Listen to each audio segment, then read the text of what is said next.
एक औरत झुककर प्लास्टिक को पानी देने ही वाली थी, लेकिन अचानक महसूस हुआ कि जमीन नीचे से हिल रही है। उसने तुरंत खतरा समझ लिया और जमीन पर पड़ा एक स्प्रे गन उठाई और जल्दी से रेलवे ट्रैक पर बैठकर वाइब्रेशन की फ्रीक्वेंसी चेक करने लगी। तभी उसे समझ आ गया कि ट्रेन आ रही है। उसके सामने एक ट्रेन का मोड़ था। उसने फटाफट अपने साथी एक बड़े दाढ़ी वाले आदमी को कहा कि ट्रेन मोड़ पर स्लो करते हैं, वहीं उनका बेस्ट मौका है ट्रेन पर चढ़ने का और यहाँ से निकलने का। थोड़ी ही देर में सारी फुर्ती से ऊपर चढ़ गई और अपनी मदद से दाढ़ी वाले आदमी को भी ऊपर खींच लिया। दोनों ने सोचा अब वो सेफ है, लेकिन तभी उन्हें ट्रेन के अंदर से अजीब सी आवाज सुनाई दी। जब वो पास गए तो देखा कि ग्रुप ऑफ रेफ्यूजीज बाहर आ रहे थे। ये देखकर दोनों और भी ज्यादा अलर्ट हो गए। ये कितना कोइंसिडेंस था, जिस बोगी का दरवाजा खुला था वहीं अंदर कुछ शरणार्थी रेफ्यूजीज छुपे हुए थे। शक होने लगा कि इन रेफ्यूजीज में शायद एक हंटर भी छुपा हो, लेकिन लैंग्वेज बैरियर की वजह से कोई बातचीत पॉसिबल नहीं थी। इतने में अचानक ट्रेन रुक गई। पता चला बॉर्डर पर सोल्जर चेकिंग कर रहे हैं। सबको ट्रेन के नीचे उतार दिया गया। दाढ़ी वाले आदमी ने सोल्जर को तुरंत अपनी कहानी सुनाई और बोला कि इन रेफ्यूजीज में जरूर एक हंटर छुपा है, लेकिन सोल्जर ने उसकी बात बकवास लगी, उसकी बात को इग्नोर करके वापस जाने लगे। तभी दाढ़ी वाले को समझ आ गया कि सोल्जर ही हंटर है। उसने तुरंत उस पर झपट कर उसे गिरा दिया। उसके पास एक गिरती ग्रेनेड उठाई और बिना कुछ सोचे समझे उसकी पैंट में डालकर पिन खोल दी।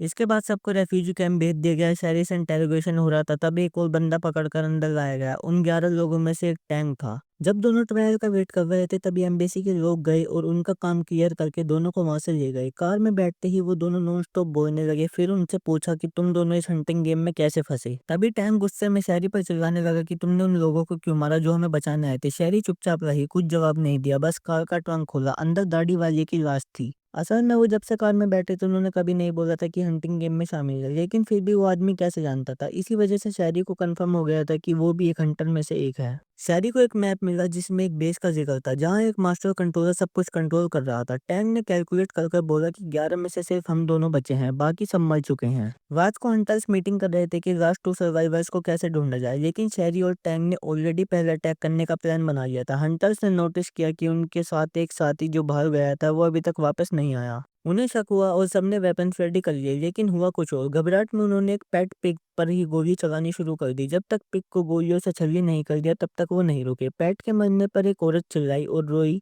और सबको गाली दी कि तुम अंधे हो क्या। इसी गिल्ट और ब्लेमिंग के चक्कर में शहरी जो अफगानिस्तान की वेटरन थी इस मौके का फायदा उठाकर हंटर्स को मार गिराया। लेकिन तभी वॉकी टॉकी से आवाज आई जिसने शहरी को शॉक कर दिया। उसे लगा शायद ये एनिमी ट्रैप है, लेकिन वो रिस्क नहीं लेना चाहती थी। उसने बचे हुए हंटर से इंटेरोगेशन किया कि वो वॉइस कहाँ से आई। उस क्लू के बेस पर शायद एक लग्जूरियस मेंशन पहुंची। वो चुपके से अंदर घुसना चाहती थी, लेकिन मेंशन की ओनर ऑलरेडी रेडी थी उसकी एंट्री के लिए। उसने धमकी दी, अपनी गन डाल दो वरना मैं दरवाजे का बॉम्ब ब्लास्ट कर दूंगी। शहरी ने समझदारी दिखाई और गन दे दिया। फिर मेंशन का दरवाजा खुल गया और उसका वेलकम किया गया। अंदर घुसते ही शादी ने दीवार पर लगी फोटोज देखी जिसमें वो खुद भी थी, बाकी के 10 विक्टिम भी थे। तभी उसने हंटिंग गेम की मास्टरमाइंड औरत का सामना किया। शादी ने तुरंत पूछा, टैंग जो मैंने मारा क्या वो भी एक विक्टिम था। मास्टरमाइंड ने क्लियर जवाब दिया, जो शादी ऑलरेडी जानती थी, लेकिन कंफर्मेशन सुनकर उसका गुस्सा कंट्रोल से बाहर हो गया। फियर्स फाइट स्टार्ट हुई। अपनी बैटलफील्ड एक्सपीरियंस के साथ शहरी ने मास्टरमाइंड को मार डाला। फिर उसने उसकी ड्रेस पहनी, उसका पेट डॉग उठाया और सक्सेसफुली पूरा मिशन अपने कंट्रोल में ले लिया।